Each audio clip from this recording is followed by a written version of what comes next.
लक्षात थोडं रायटिंग थांबवायचं. एक्सप्रेशन बघायचं आपल्याला. काल सेंट्रिपिटल ॲक्सेलरेशन म्हणजे काय बघितलं होतं आपण. आज आपल्याला त्याचं एक्सप्रेशन बघायचं आहे. सेंट्रिपिटल ॲक्सेलरेशनचं एक्सप्रेशन म्हणजे त्याचं इक्वेशन काय आहे, एक्झॅक्ट काय करतोय आपण काय करायचं आहे. त्या सुरुवातीला एक लक्षात घ्या, ह्या डेरिव्हेशनमध्ये काही ठिकाणी डेरिव्हेटिव्हचा पार्ट आहे. अंडरस्टँडिंग होईल न होईल मी सांगण्याचा प्रयत्न करतोय. जर काही समजलं नाही तरी पण काही टेन्शन घ्यायचं नाही, रिलॅक्स.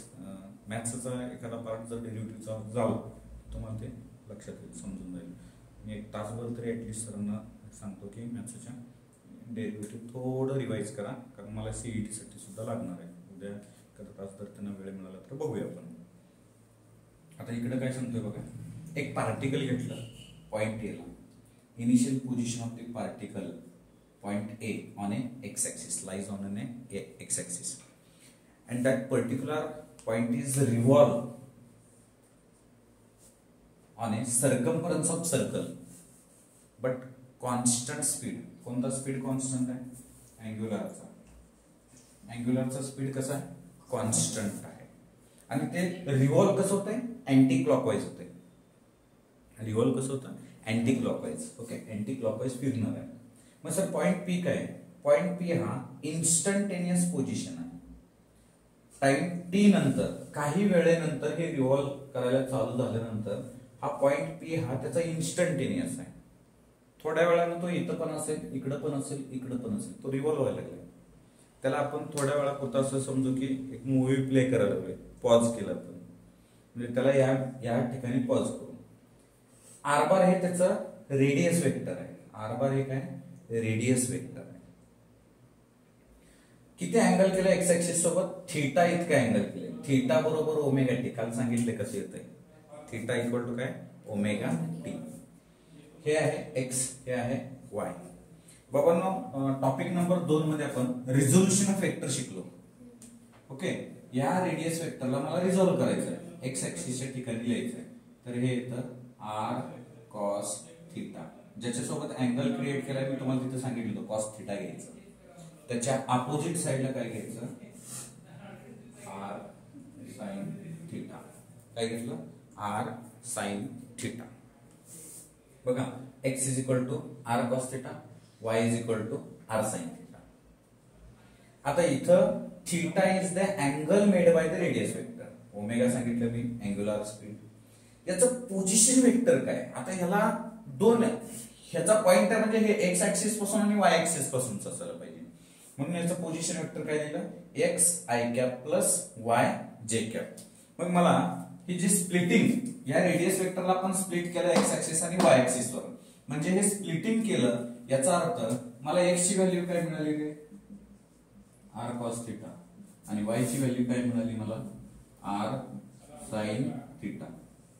ओके, आर ची व्हॅल्यू काय मिळाली मला? आर साइन, सॉरी, वाय ची व्हॅल्यू आर साइन थीटा. हे कसं काय केलं? रिझॉल्व केलं ना आपण याला, आणि याला कुठं दुसऱ्या ऍक्सिस.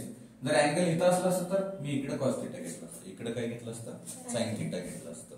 ते जरा उघड करा. आता इथं बघा, हे आर कॉस थीटा. मला सांगा, थीटा इज इक्वल टू आपल्याकडे काय? Omega t. मग ही व्हॅल्यू इथं पुटअप करू. Then x is equal to R cos omega t, y is equal to r sin omega t. आता आपल्याला इक्वेशन लिहूयात आपण. आता इक्वेशन काय लिहायचं बघा, ह्या व्हॅल्यू, ह्या दोन्ही व्हॅल्यू इथे टाकू. म्हणजे मी काय लिहिलं?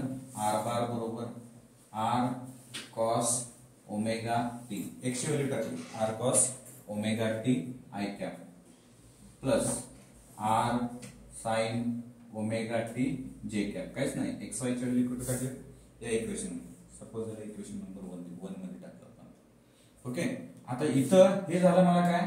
R. Our target is to calculate the centripetal acceleration, means acceleration. So what is the acceleration? Acceleration is the change in velocity. Acceleration is the, can I write here? Acceleration is the change in velocity upon time. We don't know the velocity. So how to find the velocity? Velocity equal to change in displacement or a change in position vector with respect to time. म्हणजे velocity पहिल्यांदा काढावं लागेल, त्याचा derivative घ्यावा लागेल position वेक्टरचा, मग जे उत्तर येते त्याचा परत एकदा डेरिव्हेटिव्ह घेतला की मला काय मिळणार आहे, ऍक्सेलरेशन मिळणार आहे. थोडा इथून पण हा मॅथमॅटिकल आहे, मॅथ्सचा पार्ट आहे. इथं बघा मला काय पाहिजे, मला काढायचं होतं या ठिकाणी simply v is equal to dr bar upon dt. So that is mean by d upon dt of r cos omega t I cap plus r sin omega t j cap. Okay, काय केलं, काहीच नाही. या r बार ची जी value आहे ना ती उचलून इथं टाकली. आता v इक्वल टू, बाबांनो याच्यामध्ये r कॉन्स्टंट आहे तसंच ठेवायचं. लक्षात ठेवा डेरिव्हेटिव्ह, कॉसचा डेरिव्हेटिव्ह जो असतो, कॉस थिटाचा जो डेरिव्हेटिव्ह असतो डी अपॉन डी थिटा, त्याचं जे हे थिटा थिटा सेम असलेलं पाहिजे. इथं टी टी सेम आहे बघा. ओके, थिटा थिटा सेम असेल तर याचं मायनस साइन थिटा येतं आणि साइन थिटाचा as it is cos theta येतं डेरिव्हेटिव्ह. ओके, मग त्याच फॉर्म्युलेचा आधार घेऊया या ठिकाणी. आता कसं घेतलं बघा, मी इथं लिहिताना कसं लिहिलं, आर कॉन्स्टंट आहे, cos minus sign omega T. Omega T मध्ये कॉन्स्टंट कोण आहे, ओमेगा. ओमेगा काय कॉन्स्टंट आहे म्हणून गुणिले ओमेगा. परत त्याचं कॉन्स्टंटचं डेरिव्हेटिव्ह काढला, इथं आय कॅप प्लस सेम असंच इथं केलं, r cos omega T into omega जे कॅप इंटू ओमेगा जे कॅप. समजलं का बघा. ओके, सो देन मी थोडं रिअरेंज करतो. v बरोबर याच्यामध्ये minus R omega, okay minus R omega, then मी दिलं इथं sine omega T I cap plus r omega cos omega T j कॅपला जे कॅप. हे झालं माझं व्हेलॉसिटी झाली. ही काय झाली माझी व्हेलॉसिटी झाली. आपल्याला काय करायचं आहे, our target is to calculate the acceleration. So acceleration is equal to dv upon dt.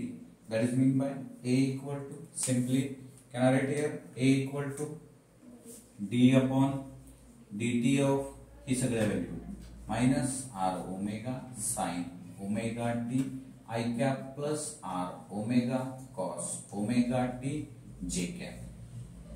Then a equal to, परत तीच process, minus R omega constant आहे, मायनस आर ओमेगा कॉन्स्टंट आहे, साइनचं derivative cos omega T into omega टीचं derivative omega I cap plus same याचं R omega कॉसचं परत काय येतं मायनस, म्हणजे मी इथं लिहिलं minus, okay sine omega T into ह्या ओमेगा टीचं ओमेगा जे कॅप. मी पुन्हा एकदा सांगतोय, हे सगळं डोक्याच्यावरून जाणार आहे, सगळं डोक्याच्यावरून जाणार आहे, कारण डेरिव्हेटिव्ह न झाल्यामुळं हे आपल्याला समजणं थोडं त्रासदायक आहे. कारण आपल्याला याचा फॉर्म्युला फक्त प्रॉब्लेमसाठी गरजेचं आहे, म्हणून हे फक्त लक्षात ठेवा. ओके, आता मला तर वाटतं 90% कॉलेजमध्ये कंडक्ट करतील का नाही मला माहित नाही. So a is equal to याच्यात काय कॉमन दिसतंय तुम्हाला, का हे मी पहिल्यांदा रिअरेंज करतो. A is equal to minus R omega square, इथं बघा इथे एक ओमेगा आहे, हा एक ओमेगा आहे, इथं लिहिलं मी cos omega T I cap minus R omega square sine omega T जे कॅप. क्लियर.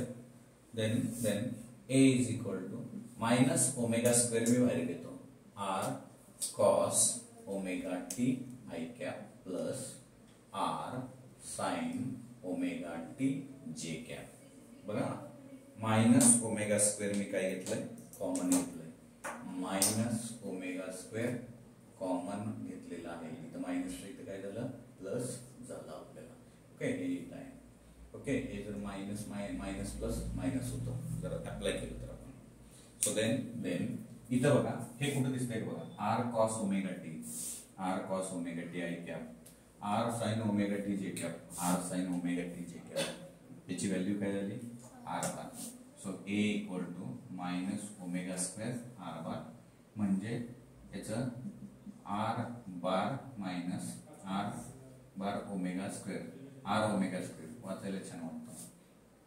मॅग्निट्यूडली जर घेतलं व्हॅल्यू प्रॉब्लेमसाठी तर आर ओमेगा स्क्वेअर, ए बरोबर आर ओमेगा स्क्वेअर. हे झाली त्याची काय सेंट्रीपिटल ऍक्सलरेशनचा फॉर्म्युला. कोणाचा झाला सेंट्रीपिटल ऍक्सलरेशनचा फॉर्म्युला.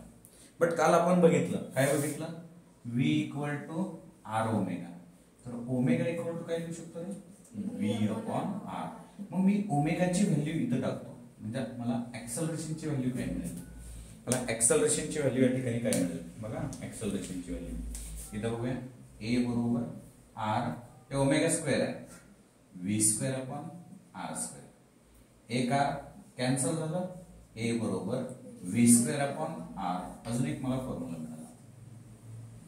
ओके देन मला माहिती आहे न्यूटनचा second law force is equal to काय असतं मास इंटू ऍक्सलरेशन. मग मी इथे लिहितो centripetal force equal to mass into acceleration. Our acceleration formula is v square upon r. So can I put here f equal to fcp equal to m v square upon r. So this is your centripetal force. हे formula कोणाचा झाला centripetal फोर्सचा formula झाला. Centripetal that force towards the centre. Okay then ही value परत मी ए ची value ही पण टाकू शकतो आर ओमेगा. म्हणजे मला फॉर्म्युला अजून एक मिळेल. काय टाकलं मी आर ओमेगा तर एम आर ओमेगा स्क्वेअर. हा एक मला फॉर्म्युला मिळाला. म्हणजे मला सेंट्रीपिटल फोर्सचे दोन फॉर्म्युले मिळाले. एक आहे m v square upon r, दुसरा आहे एम आर ओमेगा स्क्वेअर. समजतं का बघा तुम्हाला. हे लक्षात आलंय का बघा. ओके हे छानपैकी लिहून घ्यायचं.